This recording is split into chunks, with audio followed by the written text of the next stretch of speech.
Hello, and welcome to the Train the Trainer Learning Session 2 webinar. My name is Brianna Holmes, and I'm one of the content specialists here at the Nemours National Office of Policy and Prevention for the National Early Care and Education Learning Collaborative Project. Our agenda today will review the Learning Session 2 presentation, as well as provide additional support to prepare you for the upcoming learning session. Have your participant handbook and implementation guide to use as a reference as we review the information. Learning Session 1 review. We've completed Learning Session 1. Now what? How do we begin this learning session, and what should we talk about? As you arrive at Learning Session 2, welcome all the participants back. Collect the Go knapsacks. These should be turned into the project coordinators, which will then be sent to Gretchen Swanson Center for Nutrition. Be sure to make copies if possible to give back to the participants so they can reference it during the action planning process, which start during the Learning Session 2 action period. If copies cannot be made, programs can simply reference their participant handbook. Distribute the Learning Session 1 post-test and Learning Session 2 pre-test. Once you have received all the evaluation forms, begin your review of Learning Session 1. Discuss with participants their thoughts and feelings on the project. How do they feel now they've been introduced to the project, completed a learning session, and received technical assistance? Ask them what they thought of Learning Session 1. It's good to have a quick group discussion to see if the content was clearly presented and all participants understand what they learned. It may be helpful to briefly run through each segment just to make sure there are no additional questions about the content. This may be easier to do as a large group instead of the breakout groups in the event that other participants have similar questions. Since you do not have a lot of time, this can be used as a short check-in. You have an opportunity to use this to discuss it further during the breakout groups. TA Breakout Groups Learning Session 1 Action Period. During this segment, you'll split the participants up in their breakout groups with their respective trainer.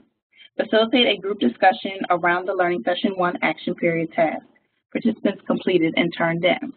You will use the Learning Session 2 morning breakout discussion notes located in your implementation guide to guide your discussion. Become familiar with using these notes. They will appear in every learning session. At this time, discuss the Go knapsack instruments. The participants should have completed this assessment as a part of the Learning Session 1 action period. The 5 things programs do well and can improve on worksheet, also identified in the Learning Session 1 action period, will be used to help guide participants through the action planning process, which starts with the pilot action plan that we introduce later. The 5 items were identified by programs after they reviewed the knapsack results. Ask questions to promote their thinking, such as, how did they complete the instrument? What method did they use to collect and analyze all their responses? How did the staff react to the instrument? Were there any surprises among the staff? This is a good way to get the participants talking and networking. They will have the opportunity to listen to other programs' ways that they presented the information to their program staff. Learning Session 2 content. We will now review the content of this learning session. During this review, as previously mentioned, it will be helpful to have your participant handbook and implementation guide out as a reference. Part A, Healthy Environments. This segment focuses on introducing healthy changes and how to create an environment to support these changes. The socio-ecological model is introduced during this segment. Ask participants how familiar they are with this model. For some, this may be the first time that they see it or understand what it's used for. Identify the family and the ECE program staff ring, but also briefly discuss the other rings that may indirectly affect the child. Inform participants that the socio-ecological model is the basis for making healthy change in their programs.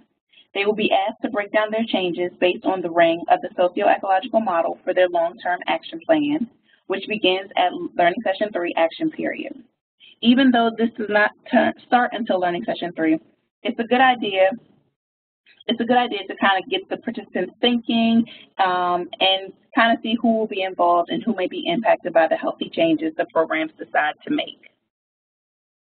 Discuss with participants about the Importance of their program environment. Encourage them to think about what their program environment looks like and how they can implement change. What are the roles of the program staff in regards to the feeding of infants, toddlers, and preschool? Ask the leadership teams the questions on the slide surrounding the responsibility of feeding. The answers to the questions are in the notes section, so when you review them, have them compare their answers to the ones provided.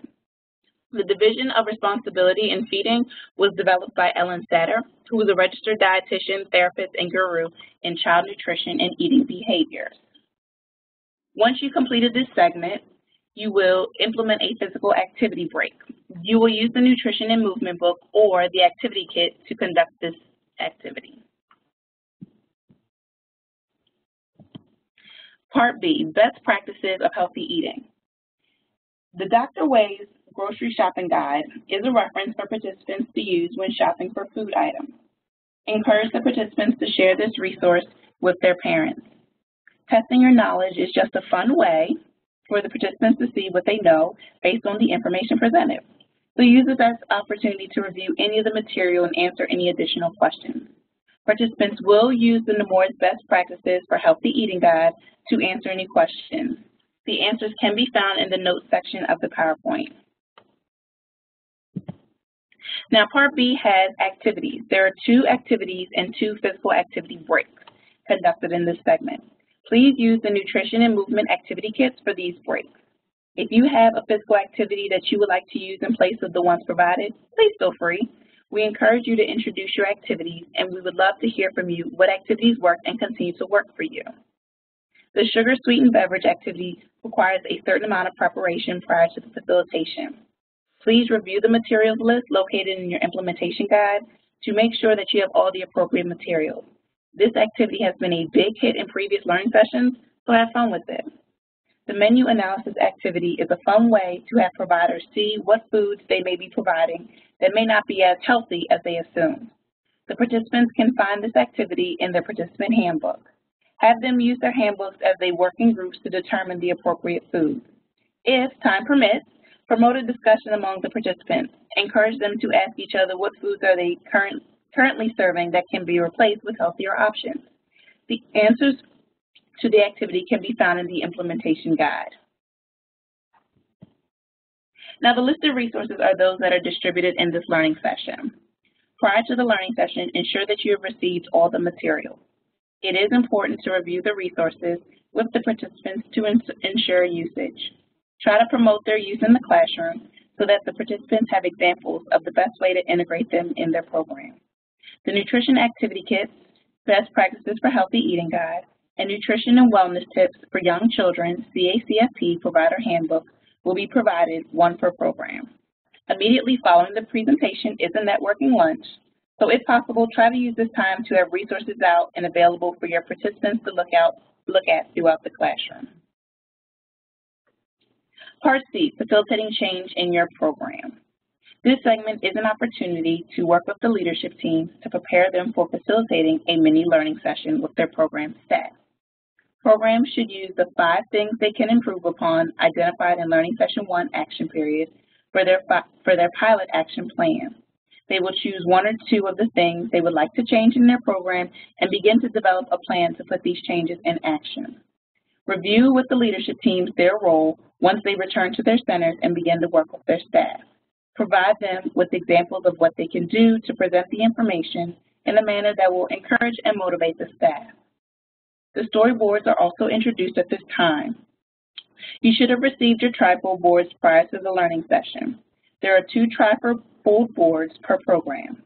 One will be used for the pilot action plan during the action period, and the second trifold board will be used during the Learning Session 3 through Learning Session 5 action period task for the long-term action plan. Discuss the purpose of the storyboards with the participants. We want to encourage the participants to document the changes they are making in their program. The storyboards are a great way to encourage communication with parents and families. So encourage the participants to display the storyboards so that the parents can see the progress being made. Also, it's a way to include them in identifying and beginning to make healthy changes. You will break out into groups again, but this time you will use the afternoon breakout group discussion notes for Learning Session 2. This document is located in your implementation guide. Peer facilitation protocols. Throughout the learning sessions, we introduced peer facilitation protocols. These protocols were developed by the School Reform Initiative and used to enhance professional development among adults. The protocols promote team building and can serve as a model for the leadership teams to use with their staff to encourage participation in making healthy changes. The Facilitating Change in Your Program segment in this session introduces a peer facilitation protocol called Fears and Hopes. The purpose of this protocol is to help the participants learn something about each other. We want to identify the participants' expectations and concerns about the project. This will allow for those concerns to be presented and even addressed.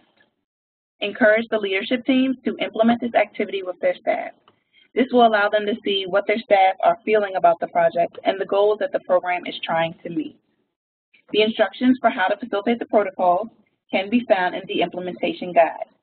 Please review them prior to conducting the activity and also be mindful of the time. Many of the protocols have recommended time that will take to conduct the activity, but be mindful of the time allocated on your agenda for that specific segment. Part D, Family-Style Dining. The segment begins with a group discussion, Are you ready for family-style dining? But the ideal focus of this discussion is goal setting. We want to begin introducing the important steps needed to set goals.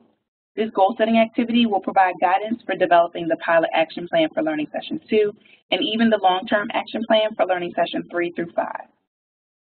So encourage the participants to think about the challenges and barriers they are facing.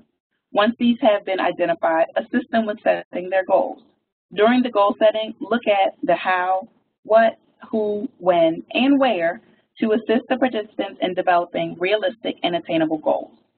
This can be done through having each participant write down a response to each question.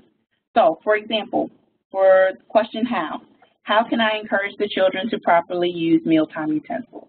This will kind of get the participants thinking and get an understanding of how they can break down and be able to identify the goals that they want to meet. There are 4 videos played during the segment. Please click on the hyperlink to start the videos or use the companion USB to access them. As you review family-style dining, ask what programs are currently implementing these practices. Many programs may not use the term family-style dining, but they possess the same characteristics. Encourage the participants to think of ways they can enhance their dining experience with the children. Have the participants turn to the mealtime routine sample and handout in the participant handbook. Inform participants that the document can be downloaded electronically and encourage them to share this document with their program staff as they promote healthy changes in their programs. Part E, breastfeeding support. Many of the supporting materials in this presentation are adapted from the Carolina Global Breastfeeding Institute, where they are doing work with early care and education settings in North Carolina to improve breastfeeding rates. As you review the content with the participants, emphasize the importance of this segment as being an opportunity to provide support to those mothers who choose to breastfeed. This subject can be controversial, so let the participants know they should be supporting mothers, not telling them the best option. Programs should provide support and resources to create a breastfeeding-friendly environment. The true-false activity is located in the participant handbook. All of the answers for this activity are true. For those participants who may have chosen false for certain questions, it's fine. The purpose of this activity is really to open the participants' eyes to the benefits of breastfeeding. Share the 2014 Breastfeeding Report Card issued from the Center for Disease Control and Prevention, also known as the CDC. Review each column and ask participants if there is any data that is surprising or new to them. Feel free to add your state breastfeeding data if you would like to compare to the national average. Share the resources that are listed on the slide. Inform the participants that the resources are available in the password-protected area on the Let's Move Child Care website. Play the video, How to Support Breastfeeding Mothers. Again, you can click on the hyperlink or use the companion USB. This video is approximately 10 minutes in length. Bringing it all together. Healthy Way to Grow is a collaboration between Nemours and the American Heart Association to implement a national program aimed at creating healthy child care environments for children ranging in ages birth to 5. The project provides early care and education programs, hands-on assistance, customized training, resources, and tools to support healthier lifestyles for children. This calendar is an example of one of the tools used to support providers in their efforts to create healthier environments. Discuss with providers the importance of involving families with the healthy changes that are being made. Encourage the participants to communicate with their parents to identify their expectations and goals as the changes are being made in the program. The storyboards can be used as a form of communication with families, program staff, and children. Healthy changes can be made through fundraising activities, celebrations, policies, and procedures. Have participants think of ways they can make changes in each area. It may be useful to pose a brief discussion to see what changes programs would like to implement. Encourage the participants to consider reviewing their program policies when they return to their programs. That way, they're able to see how they can update or create policies to help support the healthy changes that they will start to implement within their pilot action plan. Please encourage participants to use these resources as well as yourself to gain more information. Learning Session 2 feedback forms and Learning Session 3 preparation. As you close the learning session, leave your participants with a feeling of comfort and understanding for the next step. Discuss your role as a trainer is to assist them in meeting their goals to make healthy changes. The Learning Session 2 feedback forms should be completed and returned to you at the end of the session. Once the session is completed, it's a good idea to complete your trainer feedback form. This way, the information is still fresh in your mind. Complete the form and return to your project coordinator. You should have received or will be receiving shortly the materials needed for Learning Session 3. How can we continue to make healthy changes? This will include the Participant's Handbook, Implementation Guide, Nemours Best Practices for Physical Activity Guide, Sesame Street Healthy Habits for Life Toolkit, Tossing and Catching Activity Kit, and Moving and Dancing Activity Kit. It is a lot of resources that you will get, so please coordinate with your project coordinators to get all the materials. Provide enough time prior to the learning session to review and familiarize yourself with the materials needed to facilitate the learning session. The action period task. When you visit the programs, check to make sure that the leadership teams are on track with completing their action period task. If they need help training their staff, offer your assistance. Walk through the pilot action plan, the Planning for a Healthy Change worksheet, and guide them on how to use it and assist their program staff. When they return to Learning Session 3, they should have completed the storyboard and the pilot action plan worksheet. Remind participants that this worksheet mimics the goal-setting activities they did at Learning Session 2 around family-style dining. The pilot action plan will help them identify the who, what, when, where, and how, while breaking down the steps to reaching the healthy changes they have identified. Also, please remember to document all your technical assistance visits. So, congratulations, you have completed the Learning Session 2 webinar. I hope that you feel a little bit more confident, prepared, and ready to facilitate your second learning session. If you have any additional questions, please contact your project coordinator, the other content, Katie Swanson, or myself at the contact information provided. Thank you and have a wonderful day.